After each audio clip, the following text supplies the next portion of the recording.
All right, straight ahead, tonight's debate in less than 12 hours, going to give voters a clear choice.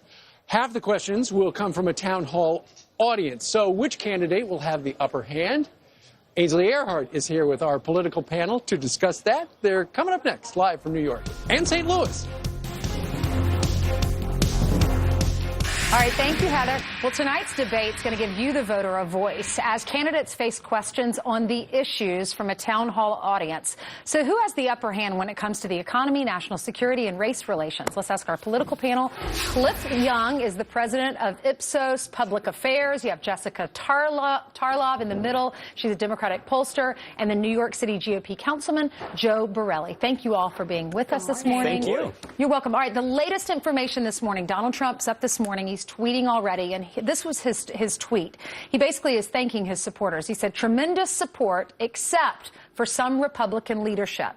Thank you. All right, Jessica, I'll start with you. What is your reaction to that? Well, the Morning Consult polls show that only 12% of GOP voters want him to drop out. So that's what he's talking about. And he's right, too. We're seeing the divide again between the average person and the establishment or the elites with all of these withdrawn endorsements. I still don't think he can recover from this, but it's a good sign for him that the immediate reaction hasn't been as terrible. But we were just discussing before this started, I think this is going to take a few days to bake in, and what happens tonight will really affect kind of how the public takes this scandal. Joe, do you think, though, after a few days, we still have 30 more days till the election. That's a long time in politics. Do you think that people will forgive him? I mean, on Friday, people were saying no chance. And then now, we're a few days later, are people starting to forgive him? And does he have a chance? So this Morning Consult poll indicated that 9 out of 10 Republicans are still willing to stand behind them. That includes people who are in this maybe base of support that are just extremely loyal, extremely eager to vote for him. And it probably includes people who are a little disappointed by this hot mic incident, but who still see him as a much better alternative to Hillary Clinton. If you look at 2012, he's not doing much worse than Mitt Romney did in some of the exit polls amongst Republicans who actually voted. So. Right. Cliff, do we need to focus more on the issues and not this kind of stuff? I mean, that was 11 years ago. Donald Trump, I mean, no one said he's the Pope.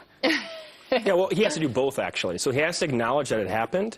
He has to be contrite. He has to apologize. He has to sort of cordon off that negative political fact. And he really needs to focus on the specific issues and more generally on what he represents. He's an anti-establishment candidate, bringing an anti-establishment message. He is a fixer of a broken system, supermajority support or belief in the fact that the system is broken. He's a focus on that general theme and more specifically on economy and terrorism. Those are two top issues. Jessica, Hillary has not come out and said anything, and I don't think she will. Well, she tweeted about it, but yeah. Exactly, but it was a very short tweet. What did it, do you remember exactly what it said? We can't let this man be president. Like, very terrible or something. Yeah. But tonight at the debate, what does she need to say? Well, I think that she needs to be really strong on her issues. She has increased popularity and enthusiasm over the past few weeks, certainly since the debate. She needs to talk policy, and we're probably going to have a, Alicia Machado moment where she'll find some way to bring this up. But I think it's going to be a question, whether from Anderson Cooper or the town hall format. I believe that if someone stands up and they say, Mr. Trump, I'm the victim of sexual assault. Someone grabbed me by the whatever. And I'd like you to address your comments. And when you say, yes, this was 11 years ago, but this is the same Donald Trump we've seen this whole campaign season. And I've seen a lot of activity on Twitter and columns about the fact this man warned you who he was, the way he talks about Latinos, about Muslims, about women. So, last time at the debate, he stood up, he called Rosie O'Donnell fat pig or said he wasn't wrong for saying that. This is different because it's more extreme, and what people say in private is obviously worse. But this is not surprising. This is who Donald Trump is. We'll have to see how what the voters say in, 30 days now. Yeah. All right, coming up next on The Rundown.